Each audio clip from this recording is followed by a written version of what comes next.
Celebramos este domingo la ascensión del Señor a los cielos. Y los cristianos solemos vivir entre dos tentaciones. Dos tentaciones que son más comunes de lo que nos parece. Y unas veces nos decantamos de un lado y otras veces nos decantamos del otro lado. Esas dos tentaciones son, la primera, quedarnos mirando al cielo. Y la segunda tentación, mirar solo a la tierra. Como en casi todas las cosas de la vida, en el término medio está la virtud. O sea, está la solución. Vamos a verlo. En primer lugar, vamos a reflexionar sobre la primera tentación, que es la que nos dice hoy la primera lectura. Dice así: Galileos, ¿qué hacéis ahí plantados mirando al cielo? Ese sería un cristianismo desencarnado, un cristianismo espiritualista, un cristianismo que huye del mundo, o sea, un cristianismo de sacristía sin implicarse en las realidades de este mundo. ¿Y por qué solemos tener esta tentación? Pienso que esta tentación la tenemos principalmente por dos motivos. El primero de ellos es por la comodidad. Si me implico en este mundo, me complico. Si me implico en esta vida, me complico mi propia vida. Hay una cosa muy injusta, pero muy real que se da en la vida. Cuando una persona no hace nada, de esa persona no se habla, no se la critica, no se dice nada de ella, aunque no haga nada, pero no se dice nada de ella. Pero si una persona se pone a hacer el bien, enseguida comienzan las críticas. Pero nada más comenzar a hacer cosas buenas, enseguida comienzan las críticas. Qué curioso es que una persona que no hace nada, nadie dice nada de ella. Pero una persona que trabaja por los demás, enseguida se va a decir de esa persona, se va a empezar a hablar mal de esa persona. Puede que alguna vez esa persona se equivoque, puede ser, sin duda ninguna. Pero por una vez que se pueda equivocar, aciertan muchas más. Entonces, en una balanza, si ponemos las veces que se equivoca y las veces que acierta, sin duda ninguna, suele ser mucho más las veces que acierta. Entonces, ¿por qué perseguimos a la persona que hace el bien? Por eso, como no queremos complicarnos la vida, como no queremos que nos persigan y nos critiquen, ¿por qué optamos por no hacer nada? Sí, cuidamos nuestra vida de oración, vamos a misa, nos confesamos con cierta frecuencia, pero que no me pidan que trabaje por el reino de Dios, que no me pidan que trabaje por los demás, que no me pidan que me ofrezca voluntario en ciertas tareas eclesiales o en ciertas tareas de la sociedad, que no me pidan eso porque sé que me van a complicar la vida esas tareas. Así que optamos por lo cómodo, que es no hacer nada y lo que hagamos, lo poco que hagamos, que sea de cara a nosotros, pero no de cara a los demás. Y ahí un cristiano siempre se equivoca.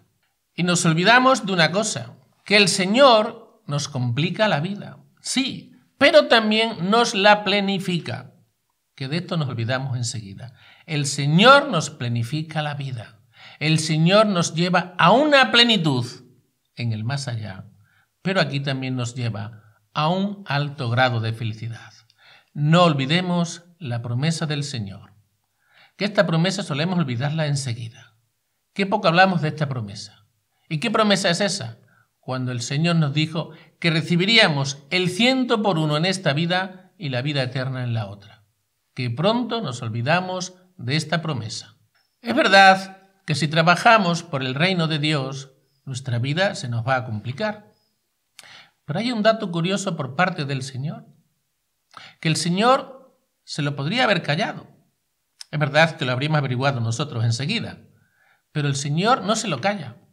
El Señor nos dice que nos va a dar el 100 por 1 en esta vida y la vida eterna en la otra. Pero ese 100 por 1 que nos da en esta vida va a ser con persecuciones. Qué curioso, ¿no? ¿Por qué el Señor no se calla lo de las persecuciones? Porque Él lo sabía muy bien. Además nos dice en otras ocasiones, si me han perseguido a mí, también os perseguirán a vosotros. O sea, el Señor eso lo da por supuesto. Ahora, ¿lo damos nosotros por supuesto eso? ¿Estamos preparados para asumir esas persecuciones al trabajar por el reino de Dios? Esa es la pregunta. Es verdad que el Señor no nos oculta las persecuciones, pero algo tiene que haber que compense esas persecuciones. ¿Y qué es eso? El Señor es un gran pagador. Había un entrenador, que no voy a decir el equipo para no hacer publicidad, que decía: este equipo paga a sus jugadores con gloria. Qué curioso, ¿no? Es verdad que le paga con dinero y bien pagados, pero que también pagaba con gloria. Cuando le hacían a un jugador un contrato quizás un poquito bajo, él decía: también pagamos con gloria, o sea, pagamos con títulos. El Señor es un gran pagador, que paga con gloria en el cielo. ¿Y cómo paga aquí en la tierra? Con felicidad. En ese 100 por 1 está la felicidad. Es verdad que vamos a sufrir persecuciones, pero dentro de esas persecuciones también hay una gran felicidad, porque es trabajar por el reino de Dios, es darle un sentido a nuestra vida.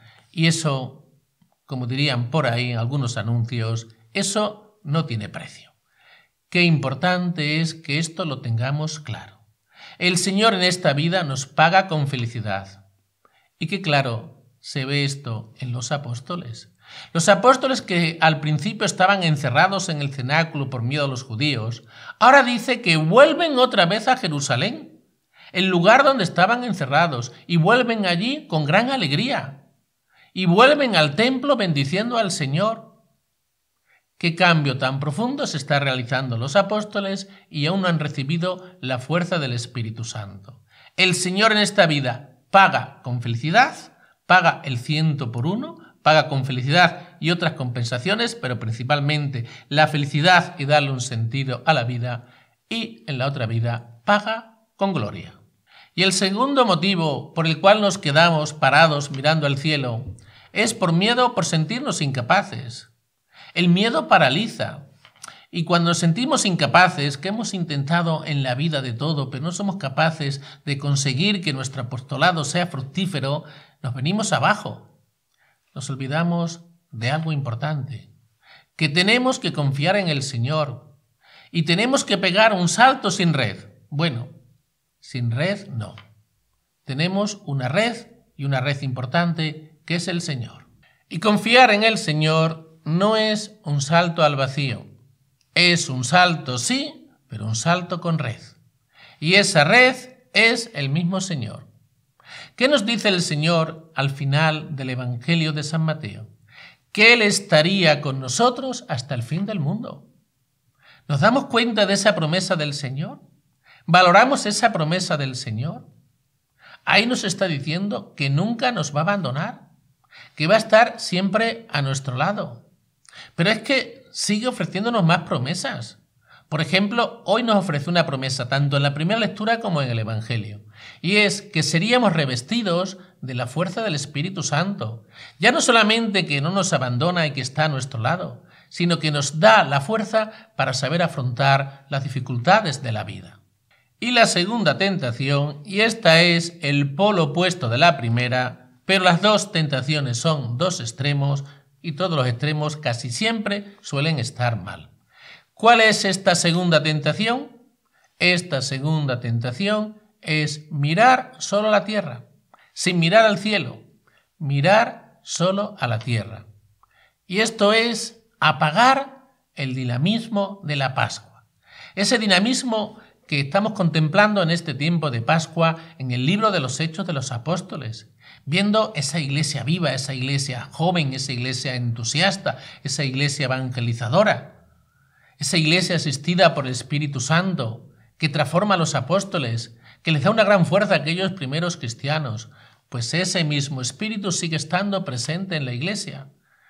Si solamente nos dedicamos a trabajar por las cosas de este mundo, olvidándonos de Dios, estamos apagando el dinamismo de la Pascua, estamos achicando la esperanza cristiana. Y este es otro extremo, y como todo o la mayoría de los extremos, estaríamos equivocados.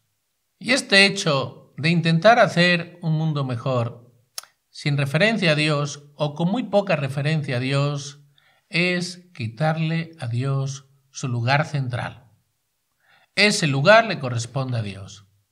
Sería caminar, sí, pero ¿caminar hacia dónde?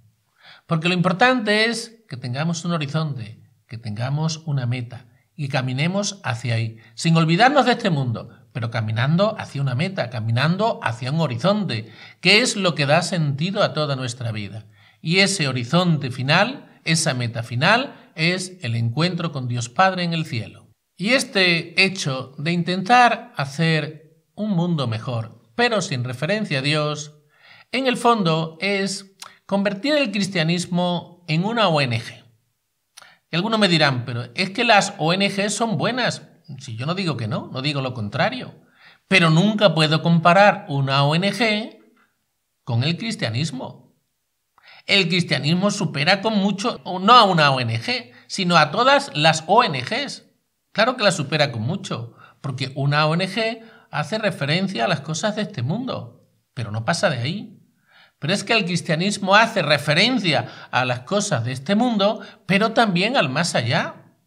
El cristianismo nos habla de vida eterna. El cristianismo nos habla de una vida en plenitud, en el más allá, y de una vida también muy feliz aquí en la tierra. No podemos comparar una ONG nunca con el cristianismo.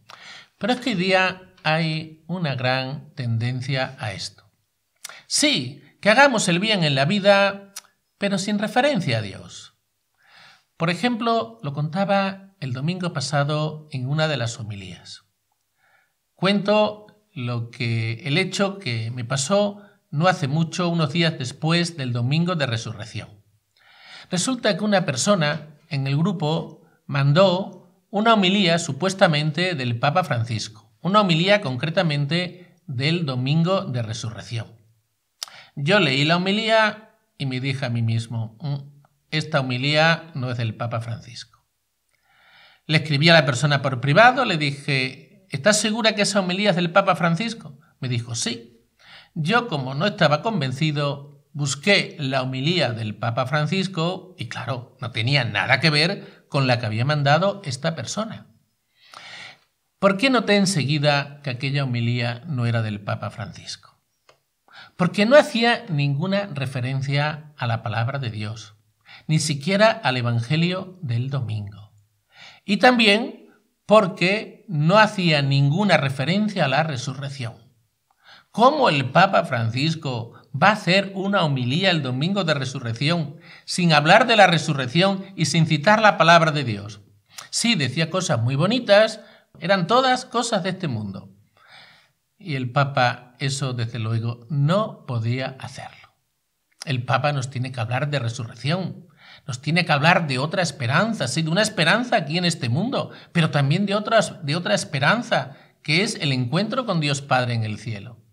Por eso, cuidado, que hay muchas personas interesadas, en el fondo es de quitar a Dios del mundo.